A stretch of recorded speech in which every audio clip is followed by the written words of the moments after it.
what do you find is the most effective way of communicating with the public to get public input? Today, there's the great mask debate. There's the great, all these conflicting opinions about what's going on around COVID and around things that are happening in this country. Where do you go to find public opinion to make your decisions for what's right for this county? Sure. Let's take the COVID phenomena away. On a daily basis, absent COVID, when everybody's canceled, you will find me at community meetings. You will find me at community business meetings. You will find me doing speeches, and on Sundays I'll be speaking in churches. I go out, and in addition to social media, which is very important, in addition to traditional media, which is very important, in addition to traditional radio, that's very important, that's one-way communication with traditional medias. On our Facebook page, on our social media, we have two-way interaction, so I can hear directly your thoughts into our page, and I monitor all of those with my staff so that I know what the community's thinking. But more importantly, but a part of that is meetings and listening to the community directly. And I tell folks, look, don't tell me what I want to hear. Tell me what I need to hear. And it's real easy for people to come up and say, oh, Sheriff, you're doing a good job and everything's great, But if you're telling me that, and there's been 3 burglaries in your neighborhood, and you hadn't said, have you checked to see what the detectives are doing on those 3 burglaries that we haven't heard about? Well, we may very well have solved those, but the word didn't get back to him or her. This community has no problem with talking directly to their sheriff, for which I'm grateful. Mm-hmm. Mm-hmm. Well, one question we had for you today was just looking at our society from your perspective, and here in Polk County, but society also in general. What do you see as our major issue? I was thinking about the local jails. What percentage of those jails are made up of what crimes? What issues do you see that are plaguing the community, and what are some of the solutions from your perspective? Well, let me back up a step to communications again. When you go home this evening and you watch the evening news, and I don't care whether you watch Fox or CNN or MSNBC or ABC or CBS or whether you're left or you're right, by the time you've watched 30 minutes or an hour of that, you're totally depressed. And you think, my gosh, the world is just a mess and the country is horrible and oh my gosh and oh my gosh and oh my gosh. And there are issues, make no mistake about it. But that's not who America is every day. Let me tell you who America is every day.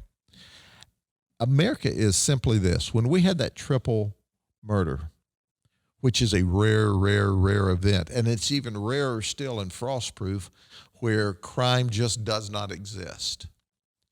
When we had that horrible event where friends couldn't go fishing on Friday night in Frostproof without being murdered, that turned out not to only be an earth-shaking and Frostproof in Polk County, but it made a national event. A national event. It made a worldwide event. We arrested those people within about 4 days. Our homicide team simply is the very best. But now I want to talk about real America, and I want to talk about real God-fearing people, and I want to talk about the spirit of the people all around this world. At the end of the press conference after we arrested them, I made the statement that these folks were economically challenged, that they struggled every day to put food on the table and pay for the very basics. And they certainly didn't prepare and could not afford funerals. If a few people could give a few dollars, it would help. In less than 27 hours, the people around the world, this money came from Europe, from all the various states of the Union, and not just Polk County, raised over $150,000 for these folks and the funerals. And when you look at that, you go, well, that's way more than it's necessary to bury them. Some of these families were not, they were all economically challenged. They were very, very poor people, but they didn't have anything. And the good people and the God-fearing people around this country said, it's up to us to lift them up in this horrible time in their life. And they did. We cut off the donations. We probably would have had hundreds of thousands of dollars more. That's real America. And that is not only real America, but that is God-fearing, wonderful people. We got money from Spain and all across Europe. And it was just unbelievable. So at the end of the day, when I look at what's happening, and I'm not happy with the angst of the politics, there's always going to be more than one view, and that can make us stronger. It's not making us stronger as a nation right now, because instead of the opposites working together for what's in the best interest for the middle, we have marched to the far end of the left and the far end of the right and drawn battle lines, and that is just wrong. But the only way we're going to change that is to say, look, when are you people that are elected to represent us going to represent us? And so I tell folks in my community in Polk County, turn off the evening news. That's not your community, and that's not us as law enforcement officers. Turn that off. Go to your favorite movie that makes you feel good. Go to church. Turn on the music. Go swimming with the kids. Go outside and enjoy your family and your friends, and know that this is a great, great nation. Need to spend more time reading our Bibles instead of watching the news, don't we?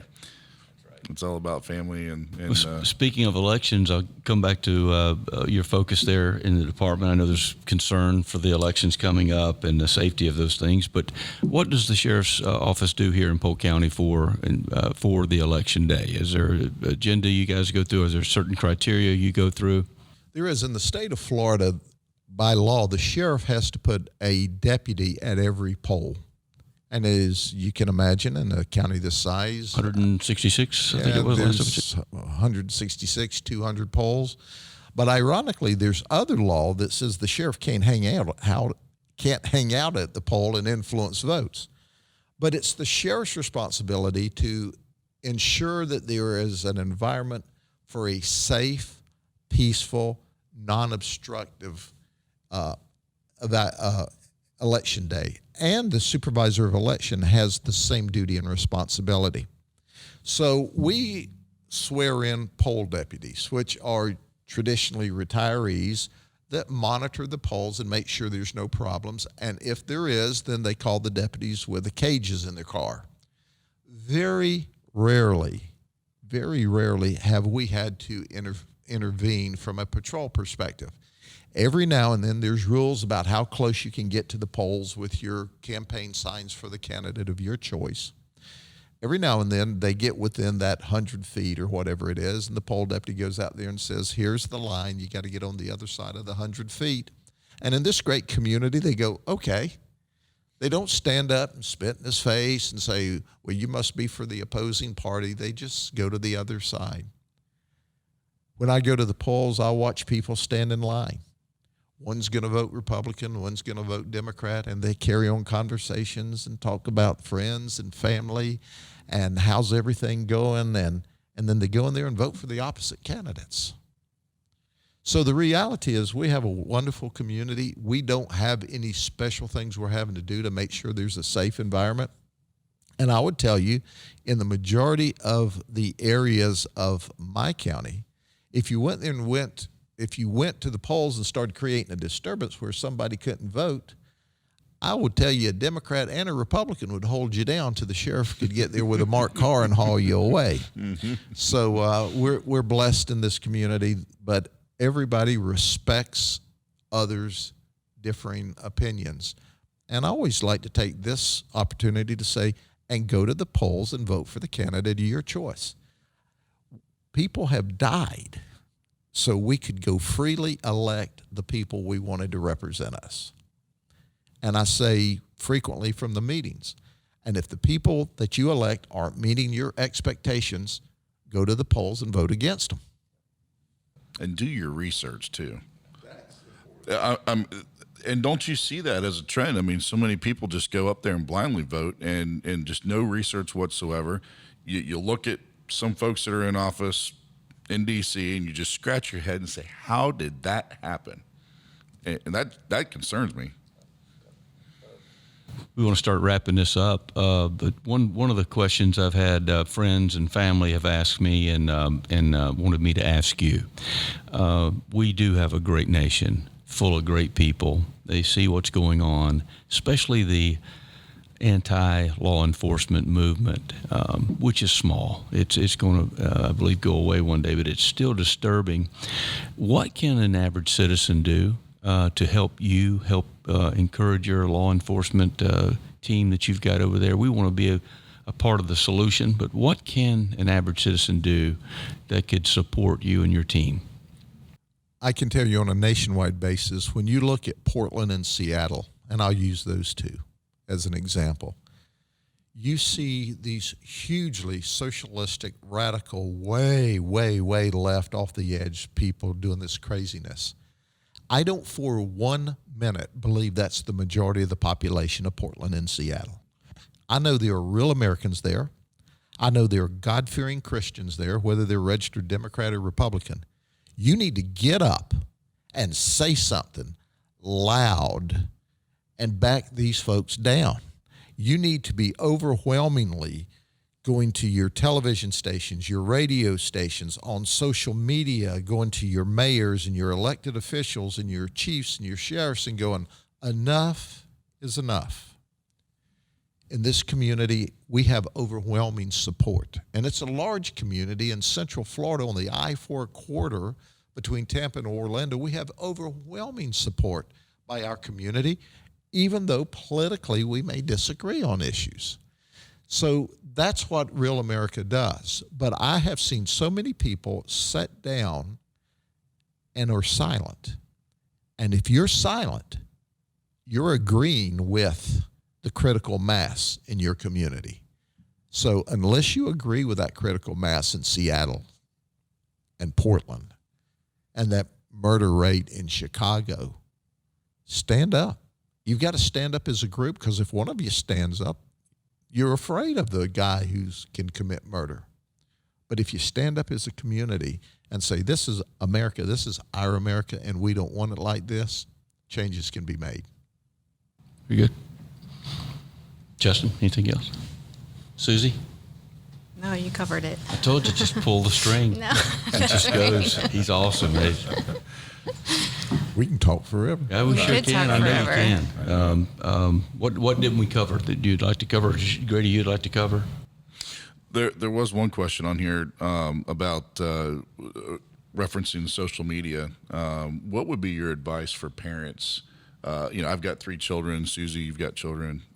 Steve, yours are grown up now. But what would be your advice for parents to monitor, to talk to their kids about threats on social media? Because you do see the bullying. I think that, yeah, I think that's the one that strikes me the most. Is I haven't seen another sheriff that's been so out there when it comes to predators. And I mean, I get the communication through my email when something happens.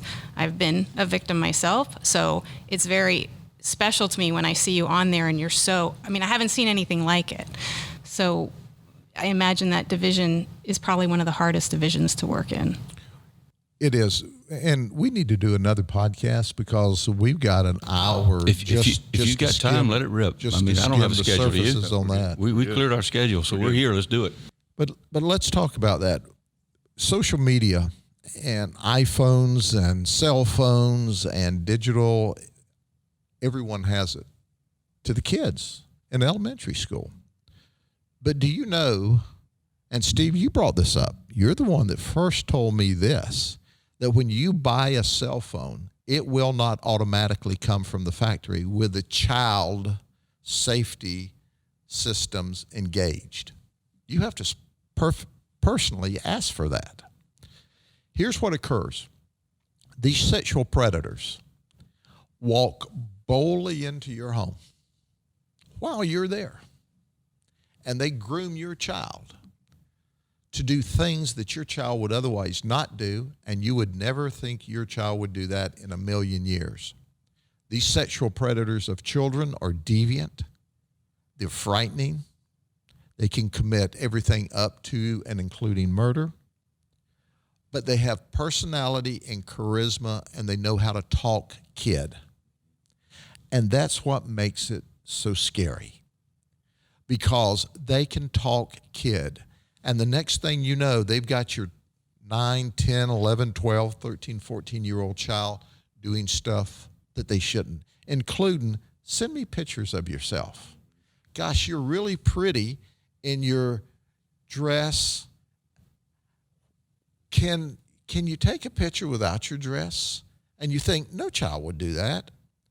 Well, yes, they will, after the deviant, the predator, grooms them for long enough, tells them enough nice things, maybe mails them candies and money and trinkets. You see, these predators go online. First, they go into child game rooms or child chat rooms, and they can talk kid. Then they look for the children who need attention. They look for children who are weak. A lot of children will turn them off because they've been coached appropriately by their parents. But they look for the weak child, or they look for the unassuming child, or they look for the child who's not receiving attention from mom and dad. And they focus on them, and they groom them, and they groom them, and they groom them. And the next thing you know, they're driving across the city, the county, the state, and sometimes flying from other parts of the nation to meet your child in a public park for deviant consequences. And that's frightening. And they're very successful at capturing children. The first line of defense for your children to be safe are mom and dad. And you must know what your children are doing online. There are lots of safety tools that you can buy. There are some that are free, where you can plug them in so you can control who your child, who is talked to with your child, or who your child talks to, how many hours a day they can be on their gaming devices, and they can actually see the communication. Do you know? We still have parents that go, well, I like to give my child their privacy. I just want to have a major eruption, flip tables over, and go, have you lost your mind? This is your child. When your child turns 18 and is legal and decides to move out of your home, then legally they can be their own boss. If you're not all up in their business, if you're not looking and demanding their passwords, if you're not checking behind them to make sure that they don't have any hidden passwords or other personalities that they don't share with mom and dad, then you're making a real mistake as a parent. And if you say, well, I don't understand that technology, well, pick up that child's cell phone and go next door to the parent. Come down to your local police or sheriff's office and say, I don't understand this. If your child won't let you in, I've got a suggestion. If you're real benevolent, just take your child's cell phone until they give you the passwords. At my house, the first time one of my children would tell me that, I would take that cell phone and say, no problem, come with me to the garage, and I'd get a hammer and break it to pieces and say, now, do you want to throw it in the garbage, or do you want me to throw it in the garbage? But our job is to be the parent. It is frightening. I can't describe all of the ugliness, but I will tell you this, and if you got young children in the room, ask them to leave for a second, because what I'm going to tell you, I'd rather they not hear, but I see video clips and I see photographs of adults sexually abusing children as young as in diapers. So when we're talking about child pornography and creating child pornography, we're not talking about the 16 or 17-year-old girl that's physically an adult, almost legally adult, and looks like she's 25 and she's really 16 or 17, which is still a child. Not that that's not a crime, because it is, and it's a serious crime, and it's a serious crime, but that's not what we're seeing. We're seeing predators, and we're seeing child pornographers who are focusing on children that are 9, 8, 7, 6, 24 months old. To the daddy just 2 weeks ago who was committing lewd acts with his child who was just weeks old. And he was using his iPhone to record this and then sending it out as child pornography. Now, we need to change the law. We need to change the law so that it's not only one count, but every time that is sent out, because once it's out, it's out. Every time it's re-downloaded, we ought to be able to go back and charge the originator when we find the originator with another count of child porn and another count of child porn, because that's what they've done. I can't begin to tell you the horror. The people who work in that area, we send them to a psychological debriefing with our psychiatrist every 6 months. Most of them are not long-term people, because you can't wake up and come to work every day and look at children being victimized. And you think, well, how much of this is out there? You can't even imagine. You can't even imagine. There are thousands of predators online 24/7 looking for your children.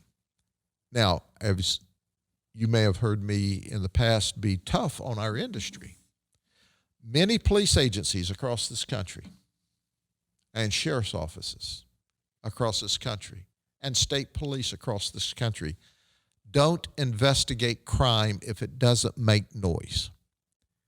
Well, let me tell you, I want you to listen to the sound of children being victimized with child pornography. That's what it sounds like. It doesn't make noise. No one's going to print it or write a letter to the editor. I am very hard on sheriffs and police chiefs that don't proactively go after child predators, that don't proactively go after child pornographers. Now, in the very beginning, when I did this, I had some people from the chamber go, "Oh my gosh, Grady, you're making it look like there's all these child predators and child pornographers in the county." And I go, well, heck, I'll just quit arresting people for selling drugs to your children. That means there's no more drug sellers, right? The reality of it is the majority of the people we now catch for being a child pornographer or a child predator are not from my county. They've run from my county. But I'm catching them in other counties. I'm catching them in other states. I made the statement one time, I will chase you to the ends of the earth if you sexually abuse or try to sexually abuse or create child pornography with one of my children in Polk County, because, see, all these babies are mine. I don't care if you're their biological mama or daddy. They are all my babies. Well, I have evidence to prove that. You see, we received information and did an investigation where this man and woman were doing the dominant submissive play acting. He, the dominant, was in Australia. The submissive was in Polk County. It was a girl, the lady. She had 2 teenage daughters that were about 14 and 15 at the time.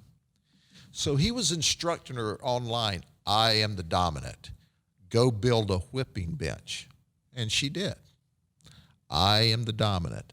go get a tawse, which is a leather whipping instrument. You will make those children do their homework, and if they don't have it all done, and if there's any wrong questions, you'll give them 5 lashes. And she would. And then it progressed from there to handcuff those children to the whipping bench without any clothes and whip them for discipline, and do that because we've got to make sure that they understand when they grow up. And she would handcuff them to this bench, nude, at 14 and 15 because they were 5 minutes late coming in, or they missed some questions, or whatever the silliness was of the day. He was given this direction from Australia. Then he said, video it and send it to me. And as she was whipping the children, he would say, more wrist action, hit them harder. We arrested her. We got the video. It was the most repulsive thing you've seen in your life, of these beautiful little girls that were handcuffed to a whipping bench. We arrested him in Australia. We got with our counterparts in Australia. They served a search warrant based upon our probable cause. They were wonderful. The police in Australia were wonderful. Took him into custody. He fought extradition for 5 years.